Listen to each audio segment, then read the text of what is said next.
or put in the competition for best of overall class. Now you're looking at blended bourbons, rye, all the different types that are small batch, under 5 years. Any bourbon that qualifies with that is now competing of all the double golds, and we won number 1 for that this year. Number 2 was Wilderness Distillery out of Kentucky. They took second place this year to us. Wow. And they won it 2 years ago for their small batch bourbon. So we're really excited about this. No kidding. And like I said, the other winner we have is our gin, won the bronze. And I always, our owner, he's not as much of a fond fan of the bronze, but I always remind him that people forget gin is a lot more competitive. The whole world makes gin. There's a lot fewer bourbons. And in retrospect, if you look at like the number of bourbons in our category, there might have been 25 or 30. There might be 2,000 or 3,000 gins that are submitted every year. And gin has a very general broadness to it too. So does bourbon, but gin, it's anyone can make gin. I mean, I say anyone. It's easier to make. You're not aging. You don't have to wait. You don't have the environmental. You control your system a lot better. You know what herbs you're putting in. You either do a steam infusion, you do a soak infusion, cold. It's a lot more controlled. Whereas these sit here for 3 to 5 years, and we hope for the best. Here you guys go. Thank you. Would you like to try the gin? Yes, I would love to try it. And again, like I mentioned, it's Navy strength. So if you guys are not familiar, what Navy strength means is back in the day, the British Navy were paid in gin, not money. Well, they're paid partially in gin. And so sailors wanted to make sure the captain was not cheating them out of money. So what they would do is they would take some of the gin, pour it on gunpowder, and see if it would still fire a gun. Alcohol will ignite at 57% or higher. So the term Navy strength by law means you're a minimum of 57%, 114 proof. So Bacardi 151 is a Navy strength Bacardi. It means it's above that minimum threshold of proofing. So the first time I was ever here, I was on this side of the bar, and I was getting gin and tonics, and I had 5 or 6 of them, and I was telling my wife, I was like, oh my gosh, like maybe 6 hours holding it. I was like, this is just killing me. And I came to the distillery, goes, oh yeah, no, it's 52%. Motions are 30 to 40. I was like, you tell me now? You tell me when I first came in here and was tasting all this? Here you guys are. And that's probably the last of our main product line. We want to taste anything else though. We do have our White Lightning, our Moonshine, or our Soul of Mystic as we call it. Spirit our vodka and our honey corn and wheat. You guys are going to taste anything else? Yeah, we have in their refrigerator. Yeah, Very nice. nice. But yeah, no, I'm a big fan of gin. I think it's really smooth and really clean. It's very floral. So depends on what kind of gin you like too. Some people prefer a fruity gin or citrusy to the floral. So how many botanicals are in your gin? Oh man. 13 botanicals, licorice, juniper, 2 citruses, lemon zest, orange zest, peppercorn. I don't remember all the others. You have to ask the head distiller. Oof, I wasn't ready for that one. I was not ready for that one. But I think it's really excellent. Yeah, for 114 proof, I tell people Excellent. it goes down dangerously easy. It's easy to sip on. So while they enjoy that, you guys all want to do a tasting too? Yes. Love it. So what we're going to do... I didn't want to interrupt in the middle of what they were Yeah. That's all. That's why I stood back there for. So she randomized it. That's and all now you can guess which is If you get it right, you get a bottle to go home with you. If you could put them all in order. It's in the order that we tasted it. Don't tell them the answer. Oh my God. She's not sharing. You gotta remember this. You gotta remember what we're Yeah, but they don't know which one? they don't. All right. She lined hers up. Okay. guys. Yeah, I'll taste it for you guys again. She's not sharing. All right, You got your own bottle. Alright, so what we're gonna do first. Have you guys been to Mystic? No, No, this is our first time. No? Oh, well, welcome to Mystic. You guys want to do tasting? Come on around. Absolutely. Come on in, squeeze in. Come on, so, yeah, we 100%. stayed last night. More the merrier. We can get out of the way. We can move down. Sounds good. I Alright, appreciate okay, you let's guys. shift. Here, if you don't need a hand, I can help you out. You're not touching hers. Come on in. So, Step on up, mate. welcome to Mystic. You were with RAF for a while, so Don't be scared. this is next home. We are a craft distillery out in Durham. We make a variety of products. We have right now available 1, 2, 3, 4, 5, 6, 7 bourbons, 3 rums, 2 vodkas, 1 gin, and then our Soul or our Moonshine. We're most known for our bourbon. We have several award-winning bourbons. We also have an award-winning gin. That's what we're most secondly known for, is our gin.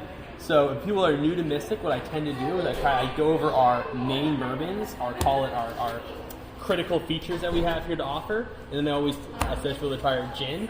And then after that, I'm welcome to sandwich whatever else you guys like. We have rum, we have bourbon barrel aged maple syrup, which is the best thing on the entire planet. Yes, What's that? This is bourbon barrel aged maple Man. syrup, and it is the greatest thing you'll like. It is out of this world phenomenal. Is it alcohol? Nope, no alcohol. No? It's a flavor. I make all my bourbon cocktails with this. Yeah. If you eat pancakes and waffles, you will not. If you have Oh, have you had this? but I do have a bourbon maple Okay. syrup, and it's nothing like it. Oh, it is out of this Not world. one. It cuts the sweetness really well. The bourbon barrel, you have that Yes. infusion of the woody, earthy my flavor, God. and you lose some of the sugar to the wood. So it kind of helps cut too. So you get that same richness of like a grade 3 maple syrup without some of the sweetness of it. We need that. We'll try for sure. So what we're gonna do first is a little experiment. We're gonna do 2 bourbons. We're gonna kind of talk about as we do it, kind of how it's made and what we're looking for. 1, 2, 3. I'll do this one with you guys. I'll talk it out with you guys. So what we're gonna do first is we're gonna do the right order this time. We're gonna do barrel 66. So what gives bourbon its flavor of a single mash? So our mash is 55% corn, 45% wheat. All the flavor comes from the wood. So these 2 bottles, 67 and 66, these were distilled the same day. They're the same age. They're bottled the same day. They taste like entirely different bourbons because they're 2 different barrels. Same wood. It's American white oak, freshly charred because it must be a newly charred barrel. So we're going to do 66 first. You guys here for a tasting?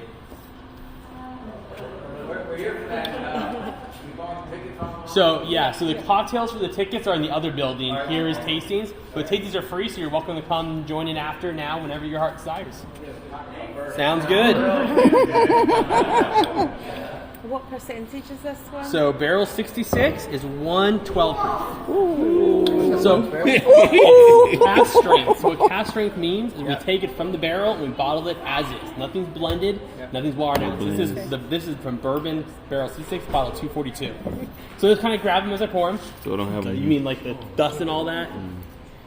It's okay to drink and drive in this country? Yes, he said, is it okay to drink and drive? No, we won't say.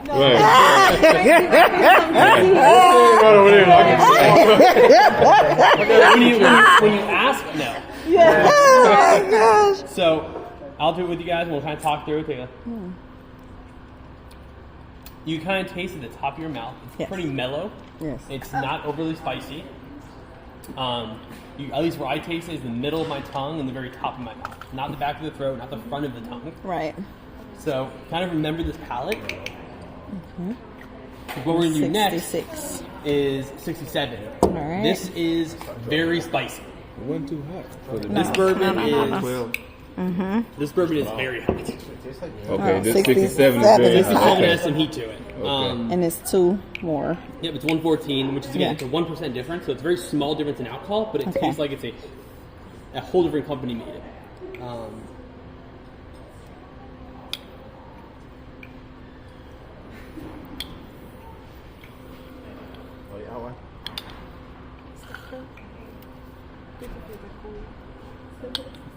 Pass them on down.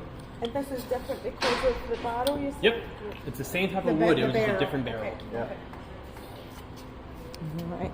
Everyone have one? Yes. Yeah. All right. So this one you will taste. It's much spicier, a lot hotter. Oh, I can smell it.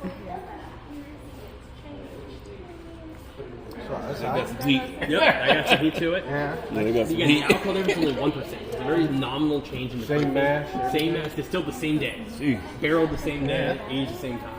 Hoping to come out the same, but They were well, no, we don't. We want everyone to be different. So these right here are cask single barrels. So we want everyone. To What be was the report on that? Yeah, that one hot. Oh, okay. Okay. So I always tell people, if you have one you like, remember that flavor, and you come back in 2 months, there'll be a whole other set of 3, and you'll find one that tastes like it. It's like a box of chocolates. You never know what you're going to get. So what I tell people is I am more of a cocktail guy. I'm not really a bourbon sipping person. I prefer a hotter, spicier bourbon for my cocktails. I think the spices goes really well with like the sugar and the sitting. It balances well. Usually for me, if I have more of a mellow bourbon like this one, I find I can wash out the flavor if I do a cocktail sometimes. Especially like Kentucky Mule or a coffee might have a little more ingredients added. What did you call that? Kentucky Mule. So it's 2 ounces of bourbon, 3/4 ounce of lemon juice, half an simple syrup, and a little bit of ginger ale. And it's very, You very make those, refreshing. right? The mules. Or like a mint julep. So like a Moscow Mule. Yep, it's Moscow Mule, but you're doing Okay. bourbon instead. It's a Kentucky Mule. Yeah. Similar with like a bourbon julep, where it's bourbon, club soda, mint. For those kind of drinks, I prefer spicier bourbons. I want that. I want to have some of the spice, but if you have done it's too mellow, I find it washes out. Yeah. Now, if I'm sipping bourbon, I much prefer a mellow, easier to sip bourbon than a spicy bourbon. Yeah. Okay. So what we have next is one of our small batches. Oh. We worked with Honey Girl Meadery. Has everyone here tried mead in their time? Yes, we Mead? lived in England and we bought a bottle of it. It's very yellow, Yep. isn't it? Tastes like a wine. Yeah. So mead is wine distilled from honey. Mead does not taste like honey. I always tell people come, they try and they go, I don't taste the honey. Mead tastes 0% like honey unless they add more honey in it after. Mead is almost like an ale. It's a very base brew that you could infuse almost any flavor into. You could do blackberry meads, honey meads, port meads, herbal meads. So this is Honey Girl Meadery. It's Meadery in Durham. Awesome place. Worth checking out. We gave them 2 of our bourbon barrels, and they made bourbon barrel aged mead. It's fabulous. I always tell people it's worth going and looking. They gave those barrels back to us, and we took our straight bourbon, aged 3 years, aged it an additional 28 months in the mead barrel, blended it together, and proofed it to 100 proof. So this is a little sweeter on the tail end, has a mead finish. It's a lot smoother, easier to sip. And that came from the same bourbon as this? Yep. Except for with Well, mead? different barrels, but Yeah. same mash bill, same process. And do you drink that straight? This one I would, I don't really drink much bourbon straight at all. Right. I do cocktails. Yeah, you do. This one you could definitely drink straight. This would definitely be could be a sipping bourbon. I think you I could drink it all make a straight. really nice. I think you could make a really nice old fashioned out of this, but I think it's a natural sweetness that would pair really well with like a citrus added to it. Yeah, they don't smell as hot. But it's definitely one you could It's sip. got a little smells for it. Smells Like this strong. one. No, not like the last one. Definitely not. Smells lighter too. Yes. Everyone get one? Yep. Cool. All right. And I think the type of water you use Oh, that's smooth. influences the taste on that. Yeah, that's. So that is a. See, those get me messed up. That is, I think, one of the big, highly debated things is the water. So when you make the bourbon, It's not as tasty as that 66 you are- though. No, I like 66. you're distilling the alcohol out, and probably, you for want to drink instance, down? when you put into it, when you first distill, you probably at 165, Jason, about 80, 85%. So yes, that 15% water within it will have some flavor, but I think there's some hot debate on the influence that water has compared to the mash bill in the barrel that it's stored at. Because if you think about the cut, you're about 15% water going in. The rest of it's alcohol from a certain mash bill. Now, the minerals in the water, yes, will definitely influence the aging process. But I think what you would probably say is, assuming the mash bill is the same, if you change the mash bill, you change everything, of course. So our mash bill is 55% corn, 45% wheat. Assuming we did that same mash bill, and we in theory had the identical barrel with different water makeups and minerals, you would probably get subtle changes. But I think if you change the barrel, you would get a much marked up change. For instance, these guys are the same water. We pull from our same water. We're built on an aquifer about 400 was feet about below. to So ask we you pull that. our No own iron. water. That's good. Yeah, about 400 okay. or so feet down. We pull our Okay, own so water. it's well water. Yep, it's an aquifer, so yeah, well water. Yeah, well water. Yep, and we pull it ourselves. So these are from the same water, but they taste incontinently different because the barrel. So Can't taste that. it's I don't want to say it's a Kentucky myth, but Kentucky loves to say they have the best water, which is why they make the best bourbon. The reason why bourbon is in Kentucky is kind of a weird just quirk of history. So the Prohibition started 7 years earlier in North Carolina and Virginia than in Kentucky. So all the moonshiners from North Carolina Smokies left and went to Kentucky. And when the Prohibition ended, they were all in Kentucky. So, and the Prohibition ended earlier in Kentucky than did Virginia, West Virginia, and North Carolina. But if you look at what the moonshine capital of the world is, it's those 3 states, and the base for most of this is moonshine, of course. And all the wood comes from West Virginia, Virginia, and North Carolina. So it's kind of one of those interesting, I say, tidbits of history in that they're almost there circumstantially, if that makes sense. So does Kentucky use like distilled water? They distill water. They pull. Public water? It depends on what distillery you're at. Okay. Some use distilled, some use well, some will use like their own minerals they add to it. Another thing I always remind people is there's a major difference between the large bourbon places like a Wild Turkey and like craft bourbon. Wilderness Distillery in Kentucky. They're a craft distillery. Craft distilleries, the large big name people generally use third party spirits. So MGP, they make almost 5 or 6 million barrels of just moonshine that they distribute to Elijah Craig, Wild Turkey Bull. They will then age at their distillery. Now they have their own distillery. If you ever go tour them, you will. I always tell people, if you go tour this, look how big it is. If you look at the size of the distillery versus the size of the aging room, I've toured Wild Turkey, and I remember thinking, there's no way this still makes 100,000 barrels a month. Like the math just doesn't add up in my head. And the reason is the still they use there is for their higher end, their better, single barrel, those kind of things. Whereas a lot of them for their just mass-produced manufacturing will use a third-party distillery. So what we have next, and I say this, I don't want to make a general blanket saying because every distillery is different, that they work. But some of the big ones, that their approach is MGP. You can look at MGP and they'll tell you the distribution list, and you'll see. So what we have next is Bottled and Bond. So Bottled and Bond was the first name or identity for bourbon in the U.S. Back in the 1800s. So this is one of our 2 upper shelf bourbons. Back in the day, this gentleman right here could take some shoe shiner, acetone, black tea bags, shake it all up, call it bourbon, and serve it for you guys. You guys be blind, but in the day, you guys come through don't worry, I don't trust in you. That's how I'm serving it. U.S. government was like, you know what? We should do something about this because we need to control the quality. We need to figure out how to do quality. So we need to have an identity, a label identity. Now, the other reason they need a label identity is then they could tax it, of course. Of course. So what they created was called a bonded bourbon, bottled and bond. In order to get the bottled and bond, you need to meet 4 main criteria. Your mash bill, your corn, your wheat, your barley, your rye must come from a single season. It must be distilled by a single distiller and aged at the same location in a federally regulated bonding house, which we have right here, and it's distilled right in that building right there. It must be minimum 4 years. It must be 100 proof, no more, no less. Wow. Do you not meet that requirement? You could have a severe licensing lawsuit against you for claiming. What's the proof on this one? 100 proof. This 100. Yep, it has to be 100 proof by law. So this is a sipping bourbon. So not having the aspect of the type of barrel, like number 4 burn barrel versus a number 1 or 2, that don't really matter on the bonding aspect of it? Nope, as like to be balanced. This is a blend of 4 barrels. So how we make this, and it's a very long, kind of fun day for us. We will pull samples from every barrel we have. We will blend them at different ratios. We will have this whole thing filled with blend. We have 200-300, and we will be tasting for a week. Oh my gosh. So the blends are from what I'm understanding. Some bourbons, the blends are a little more smoother than. Or tasting it than this. Yes. Correct. Yeah. So when you taste this, it'll be a lot more balanced because what we do is we take, for instance, 60, 67. One's very spicy, one's a lot more mellow. You blend them together, you have a more balanced flavor profile. Man, I ain't taste that at all. There's no heat. Yeah, it's very well balanced. It's nice that Yeah, way. it's no, So- yeah, it's no Let's heat. think it No, you was took 100. mine. It had more in it. There you go. So the way we make is, like you said, we taste which ones we think will go well together. So again, we have a barrel that's really spicy, but also has a very nice maybe citrus to it. We say, okay, we want to cut the spice and keep the citrus, so you find one's a little more citrusy and not spicy.